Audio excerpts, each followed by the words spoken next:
Jadi kalau dikatakan memang ada motif, ada suatu perbuatan yang mendahului ya, pelecehan seksual. Kalau saya melihat pelecehan seksual, kemudian ada pembunuhan berencana. Ini dua tindak pidana yang berbeda. Kalau saya melihat di sini nih, ini ada pelecehan seksual. Kenapa ini tidak diproses? Harusnya kan diproses. Korban melaporkan, selesaikan secara hukum.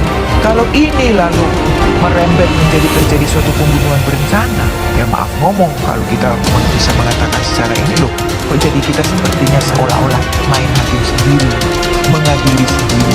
Seharusnya kan tidak kan. Kalau konstruksi hukum dibangun dengan mendapatkan motif sehingga arahnya nanti kepada tidak merupakan bagian dari pembunuhan berencana, ini tidak perlu diperhatikan. Apakah ini signifikan? Saya pikir tidak, karena untuk menemukan kejahatan pembunuhan dengan berencana cukup dengan persiapan, bukan motif tapi persiapan.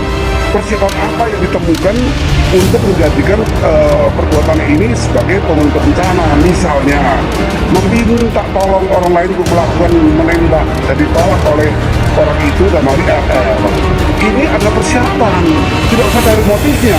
Motif akan muncul kemudian. Peran putih pertama menggoro Joshua, menggoro supaya diperkosa tapi nggak kesampaian. Yang kedua, fakta perbuatan dia mengundang lagi Joshua ke kamar tidurnya. Ini kan tidak lazim. Kemudian perbuatan berikutnya, menelpon suaminya, mengatakan almarhum Joshua kurang ajar. Kurang ajar itu kan kesimpulan, harusnya ada fakta-fakta. Apa sih kurang ajarnya? Artinya dia memprovokasi suaminya untuk membunuh. Bantah suap tambang, Kabareskrim tuding Hendra dan Sambo terima setoran. Kabareskrim Polri Komjen Agus Adrianto menyinggung soal klarifikasi Ismail Bolong terkait dugaan suap dari tambang ilegal di Kalimantan Timur yang menyeret namanya. Menurutnya, klarifikasi Ismail membuktikan bahwa dirinya tidak terlibat dalam bisnis ilegal itu. Dalam video yang viral, Ismail sempat menuding Agus mendapat uang setoran dari tambang ilegal. Namun tak lama setelah itu, Ismail menyampaikan permintaan maaf kepada Agus. Ismail mengaku membuat video sebelumnya karena di bawah tekanan Brigjen Hendra Kurniawan yang kala itu masih menjabat sebagai Karopaminal Polri. Sudah diklarifikasi karena terpaksa, ujar Agus saat dikonfirmasi. Sudah diklarifikasi karena dipaksa, ujar Agus saat dikonfirmasi Jumat 25 November. Agus juga membantah kesaksian ex-Karopaminal Divisi Propam Hendra Kurniawan dan ex-Kadif Propam Polri Ferdi Sambo. Dua mantan polisi itu mengaku pernah menangani kasus tersebut. Mereka juga mengonfirmasi laporan hasil penyelidikan yang sidak beredar di publik. Dalam LHP itu tercatat Agus menerima setoran 3 kali sehingga totalnya 6 miliar. Pemberian uang itu disebut menggunakan mata uang asing atau dolar Amerika.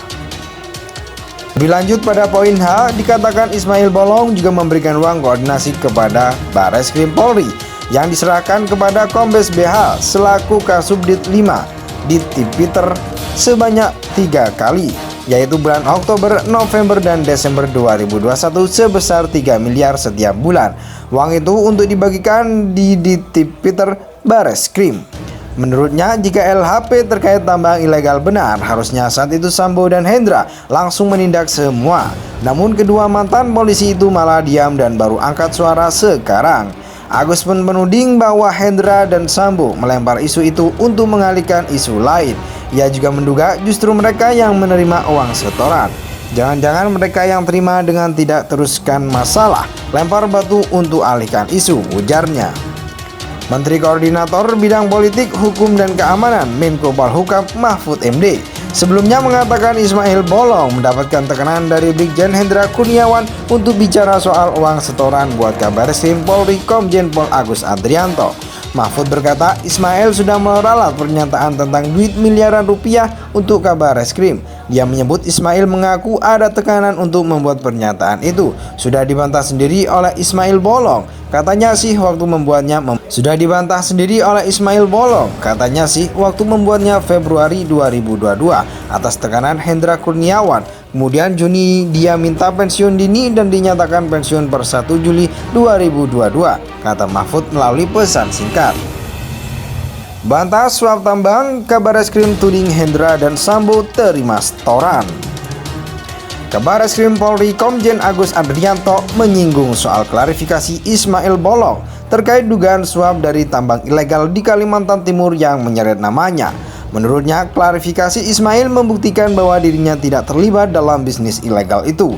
Dalam video yang viral, Ismail sempat menuding Agus mendapat uang setoran dari tambang ilegal. Namun tak lama setelah itu, Ismail menyampaikan permintaan maaf kepada Agus.